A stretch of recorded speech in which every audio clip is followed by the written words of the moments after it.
कैसे मुक्त किया जा सकता है? ध्यान से सुनना रे भाई।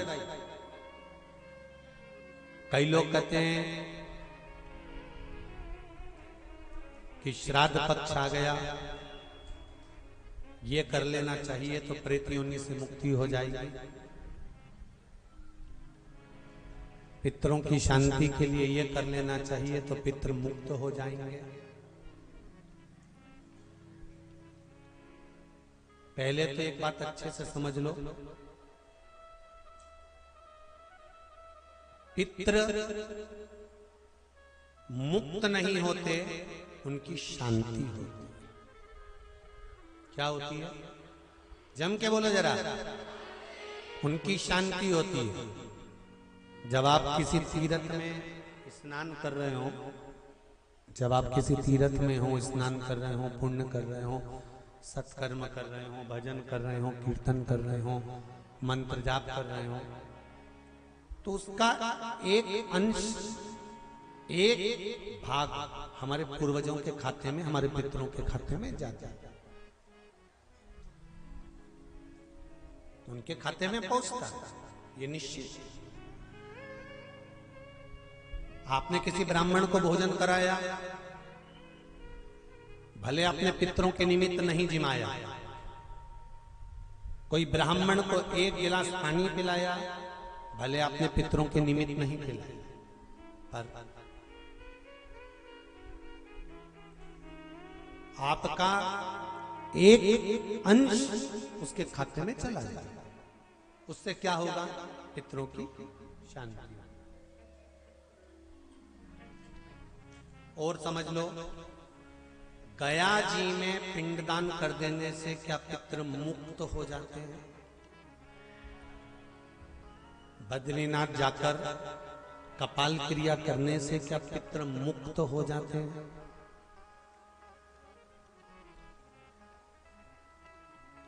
भाई,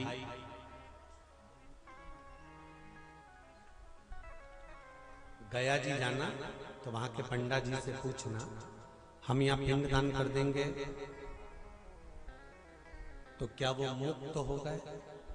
पंडा जी कहेंगे, आप अपने पूर्वजों को गया का पिंड देकर, उनका पिंडदान कर कर आप उनको भगवान विष्णु के चरणारविंद में छोड़ गए, पर आप घर जाना तो घर पर जब जब श्राद्ध पक्ष आए तब ब्राह्मण को भोजन जरूर करना।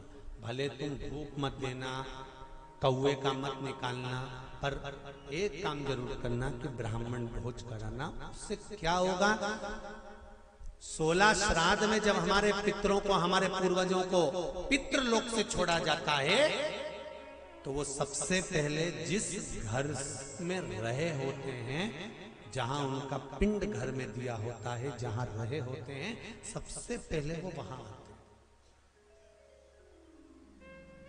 सबसे पहले वहां आएंगे।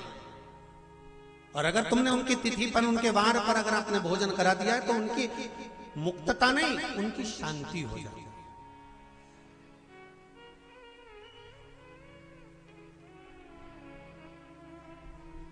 पितरों की मुक्ति कैसे है? उनकी मुक्तता कैसे? प्रेत योनि की मुक्तता कैसे? तो कहा, जैसे भगवान का नाम लेने वाला व्यक्ति दूसरा जन्म नहीं पाता, उसी तरह भगवान का जो भजन करते हैं, कीर्तन करते हैं, मंत्र जाप करते हैं, या शिव महापुराण की कथा, राम कथा, भागवत कथा, विष्णु पुराण आदि जितनी भी पुराण हम श्रवण करते हैं, हमारे श्रवण करने का एक भाग हमारे पितरों के खाते में जाता है, तो उस कथा के फल से उनकी मुक्ति हो जाती है। उनकी कथा के फल से मुक्तता। प्रेत योनि से मुक्त हो गया धुंधकारी, बिंदुक प्रेत योनि से मुक्त हो गया। काय से हुआ? शंकर का स्मरण, शिव महापुराण की कथा का रसतत्व ग्रहण करना। राम कथा भागवत कथा का मात्र स्मरण करना, उससे मुक्त था।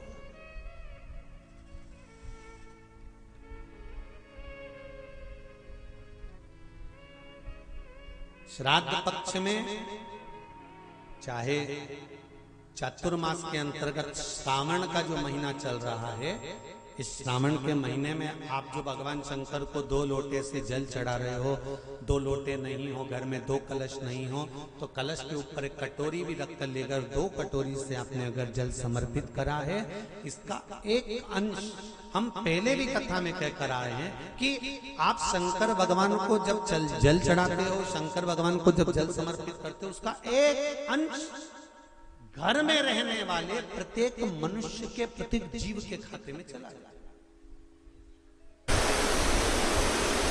एक बहुत अच्छा सा प्रसंग आता है कि मान लो तुम, कई लोग कहते हैं कि गुरुजी हम शंकर जी के मंदिर जाते हैं, हम शिव जी को जल चढ़ाते हैं, हम शंकर जी के मंदिर में पहुंचते हैं, हम शंकर जी के मंदिर में जल चढ़ाते हैं, झाड़ू लगाते हैं, पोछा लगाते हैं, हम शिव जी की आराधना करते हैं, हम देवाधिदेव महादेव के मंदिर जाते हैं, आराधना करते हैं, पूजन करते हैं, फिर भी शिव हमारा सुनता क्यों नहीं? देवाधिदेव महादेव शंकर भगवान हमारे यहां आते क्यों नहीं?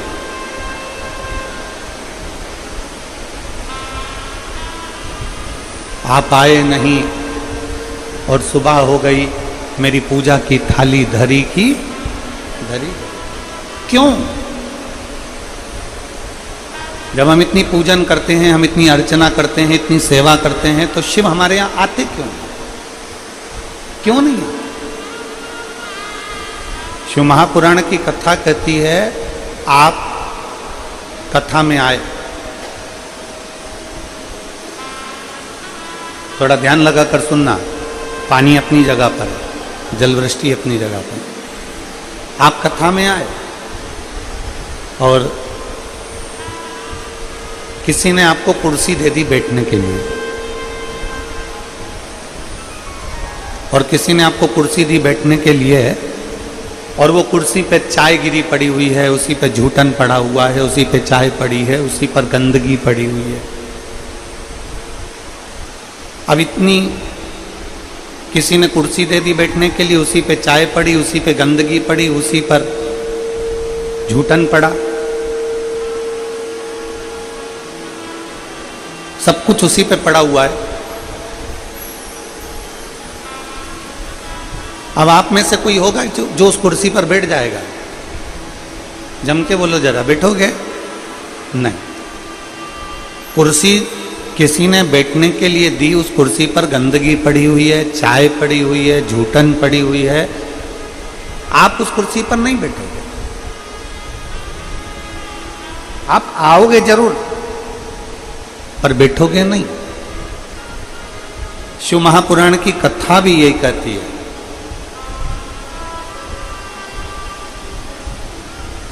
कि हम भगवान को निमंत्रण तो देते हैं, हम भगवान से कहते तो जरूर हैं, हम भगवान से प्रार्थना भी करते हैं कि भोलेनाथ आप मेरे घर पर आना, आप मेरे यहाँ आना, और भोलेनाथ आने को तैयार भी हो जाते हैं, भोलेनाथ हमारे घर पर पहुँच भी जाते हैं, भगवान शंकर हमारे द्वार पर आ भी जाते हैं, पर हमारी मन रूपी कुर्सी अगर गंदी होगी तो मेरा शंकर उस पर बैठ नहीं पाएगा, मेरा शिव उस पर बैठेगा।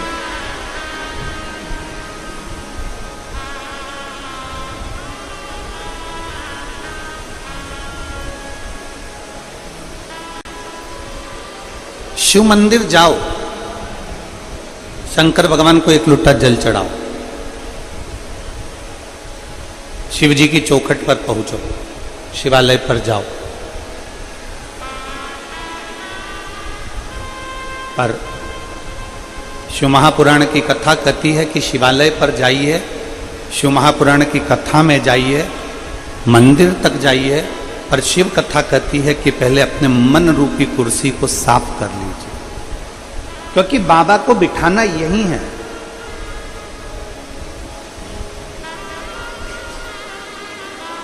भगवान शिव को बिठाना हमें हमारे दिल में, हमारे हृदय में। और हमने पहले भी कथा में कहा कि माता पार्वती जी ने शंकर जी से एक प्रश्न किया था। आप काशी में रहते हो? पार्वती जी ने भगवान शंकर से प्रश्न किया था, आप काशी में रहते हो?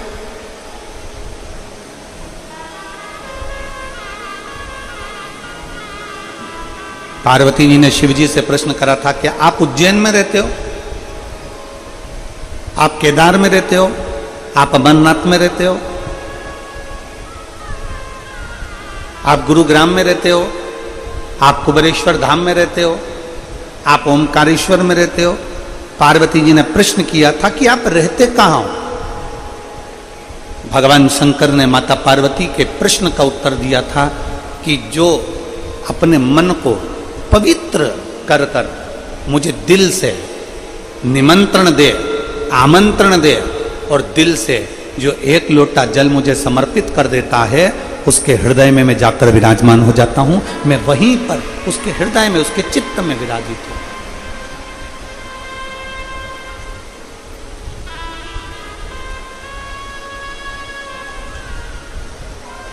वो मेरी हरियाणा की जीजियां एक भजन बहुत अच्छा गाती हैं।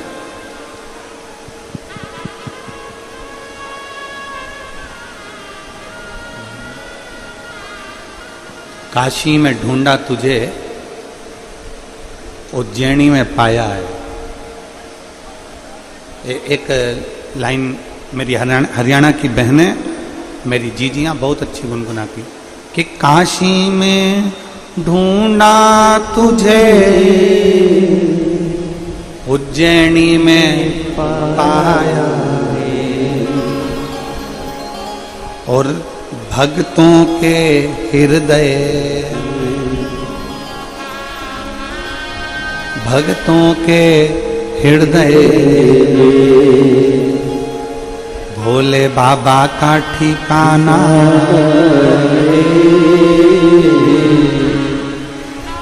शिव भक्तों के हृदय भोले बाबा का ठिकाना। और दुनिया वाले क्या जाने मेरा रिश्ता पुराना। शिव को कहीं पर भी ढूंढ लो,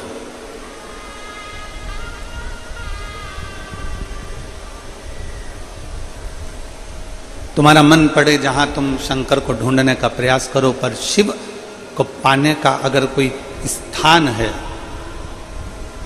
शिव को पाने की अगर कोई जगह है, तो वह भक्त का हृदय है। कि सोमवार की अगर प्रदोष पड़ती है, बहुत ध्यान से सुनना महाराज, सोमवार की प्रदोष पड़ती है तो शंकर भगवान कैलाश पर निवास करते हैं।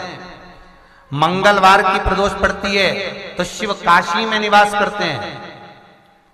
बुधवार की प्रदोष पड़ती है तो शिव रजत भवन में निवास करते हैं। गुरुवार की प्रदोष पड़ती है तो शिव गंगा के स्थल पर निवास करते हैं। शुक्रवार की अगर प्रदोष पड़ती है तो शिव नीलकंठ पर विराजमान होते हैं। शनिवार की अगर प्रदोष पड़ती है तो शिव शमी के वृक्ष के नीचे रहते हैं। और रविवार की जब प्रदोष पड़ती है तो शिव बेलपत्र के पेड़ के नीचे निवास करते हैं। महाराज, ये एकादशी शंकर से कह रही है कि आपका स्थान ये नहीं कि आप कैलाश पर मिले, उस बार को, उस तिथि के दिन, उस अनुकूल।